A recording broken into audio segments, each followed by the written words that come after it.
Hello, you're welcome to my channel. So in this lesson, I will be explaining to you three possible tricks that you will take to solve these three questions here.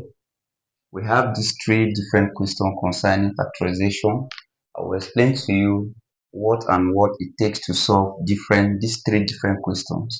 There are three different categories of factorization quadratic equation that you can solve using factorization. So I will explain to you the three different tricks which you are going to use to solve these three questions here.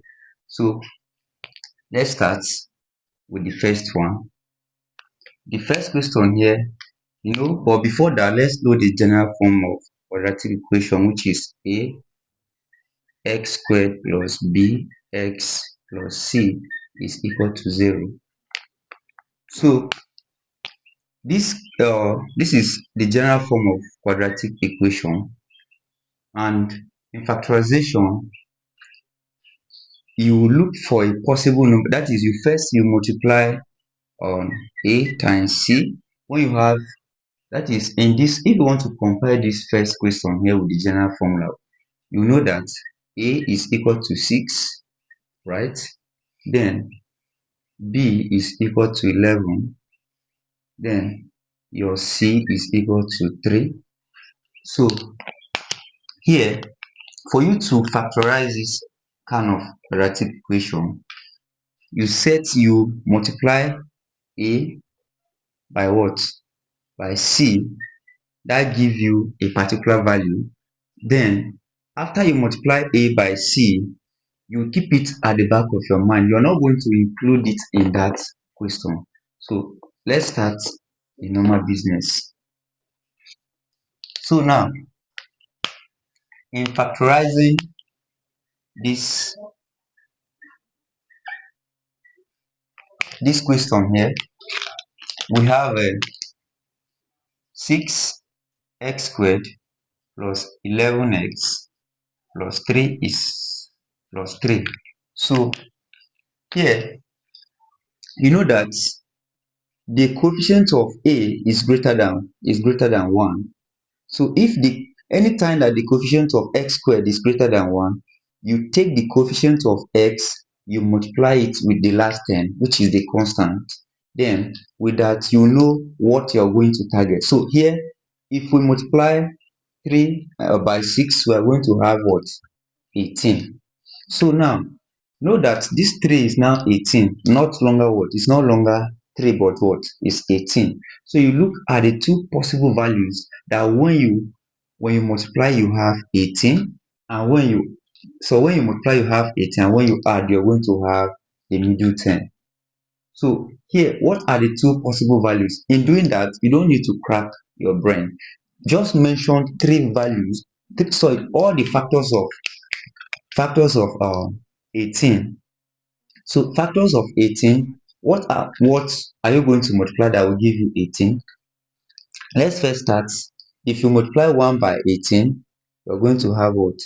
18. 1 is a factor of any number. So then the second number is what? Is 2. When 2 multiplied by 9 is going to give you what? 18, right? And again, 3 times 6 will still give you what? 18. 6 times 3 will give you what? 18. 9 times 2 will give you what? 18.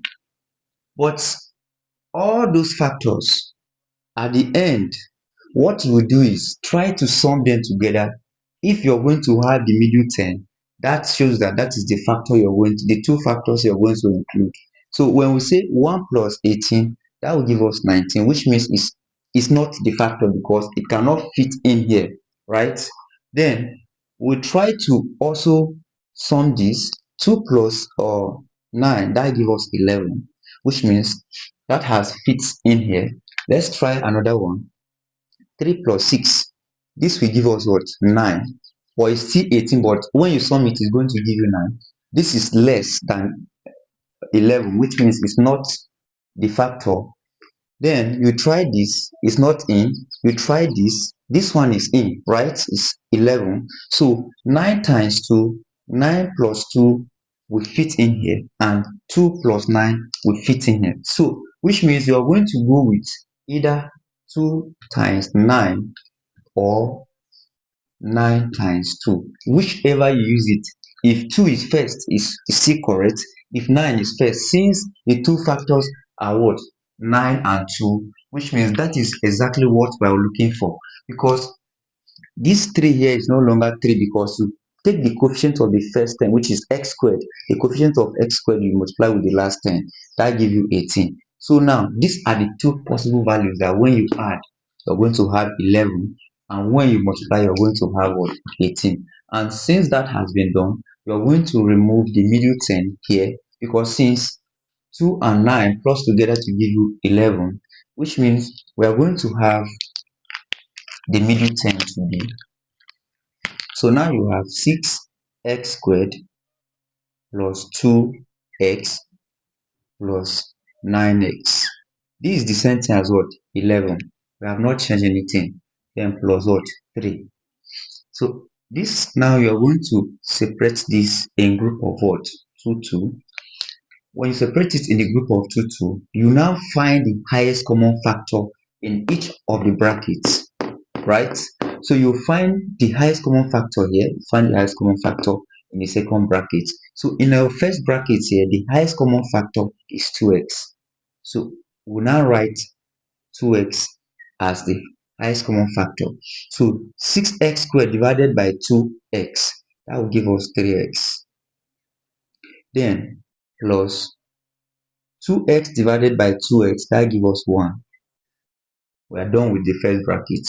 In the second bracket, the highest common factor here is 3. We are going to take plus 3 outside. So 9x divided by 3 will give us what? 3x. And 3 divided by 3, that gives us what? 1. So at the end, you discover that the two brackets are the same, right? Whenever you encounter such when the two brackets are different, which means you are wrong. So you need to go back and check your solving. So here we have the two brackets being equal, which means we are correct. So since the two brackets are equal, we are going to include the big brackets. So with this,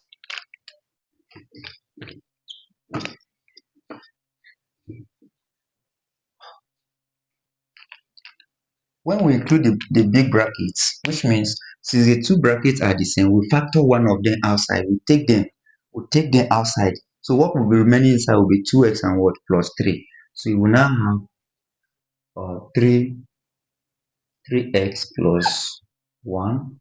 Then the second bracket is 2x plus what? 3.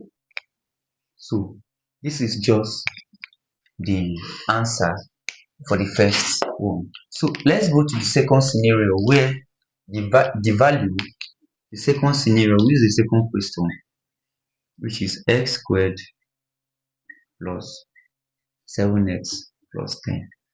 Here you discover that in comparison, let's write the general form of quadratic equation so that we'll be able to. So now in comparison, the coefficient of x squared here is 1, which means a is equal to 1. Then b is 7, which means b is equal to 7. Here c is what? C is 10. So now the special case where a is equal to 1, you don't need to take, it's still correct though. 1 times 10 is still 10. So that is why we don't bother saying the coefficient of x squared should multiply what? The last 10. So here, what you do, you still think of two possible values, but think of factors of the last 10, which is 10. What are the factors of 10? 1 times 10 is 10, right? 2 times 5 is 10. 5 times 2 is still 10. What again? 10 times 1 is 10. But let's try to add it. 1 plus 10 will not give us what? 10 is 11. 2 plus sorry, 2 and 1 plus 10 will not give us what? The middle term, which is 7, is greater. So 2 plus 5 is what? 7, which means it fits in. And 5 plus 2 is what? Is 7. It fits in as well. 10 plus 1 is what? 11. So which means it's either we are going to go with this or we go with this, whichever. If 5 is first, it's still correct.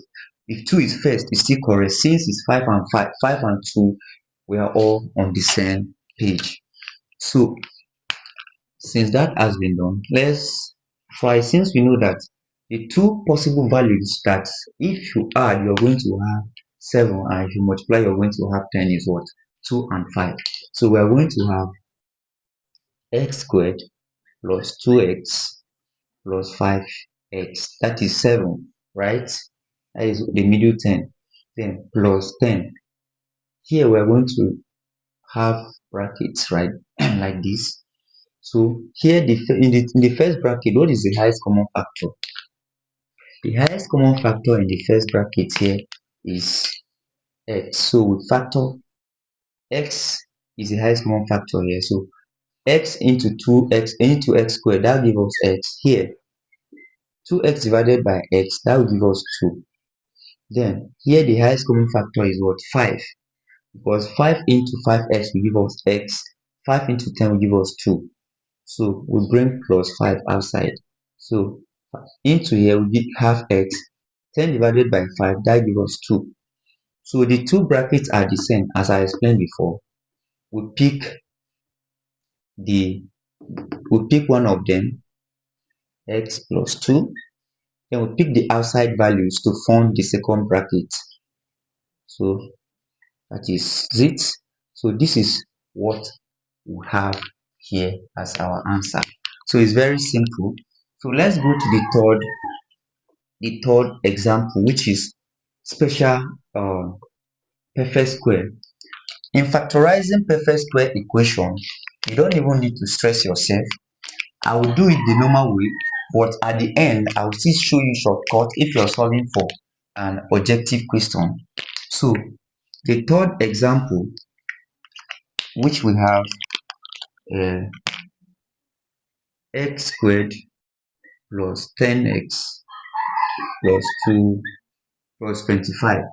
Here, this is what we call perfect square equation. What is perfect square equation? A perfect square quadratic equation is that equation that has what? Double root. What do I mean by double root? That is, when you take the square root of the first term and the last term, you multiply it together by 2, is going to give you the middle term. That is, square root of x squared is what? Is x. Square root of 25 is what? Is 5. So 5 times x times 2 is going to give you what? The middle term. So a perfect square quadratic equation or expression is that one which when you take the square root of the first term and the last term, when you multiply it by 2, is going to give you the middle term. So now in solving this, what are the two possible values? Here you don't even need to crack your brain. What you will do here is, since the square root of the first term is x, I will write x. Since the square root of last term is 5, I will write 5. Then I will all square. So that will give you the answer. Or if somebody says you should prove it for the person, still do the same. What are the two possible values that when you add, you're going to have 10, and when you multiply, you're going to have 25? So this is another alternative. In doing this, solving it in another alternative, this is what you will do. So here you think of 2, that is 10 plus 10 will give you, when 5 plus 5 will give you 10, and 5 times 5 is what? 25. So that is x squared plus 5x plus 5x plus 25. So you include your brackets like this. So with that, you will now factor. The highest common factor here is x. I'll bring x outside. Here x, here 5. Highest common factor here is 5. Here I'll have x. Here I'll have 20. I'll have 5. So since the two brackets are the same, I'll pick one of them. Then I'll pick the outside values to form the second one. So with this, since you have that you are having double root, this is to show that x plus 5 twice, right? So it's the same thing as what we have here before. So guys, please turn on the notification bell and subscribe to my channel so that you can, if it's been your first time to my YouTube channel, subscribe to it and turn on the notification bell so that you can follow more of this. All right.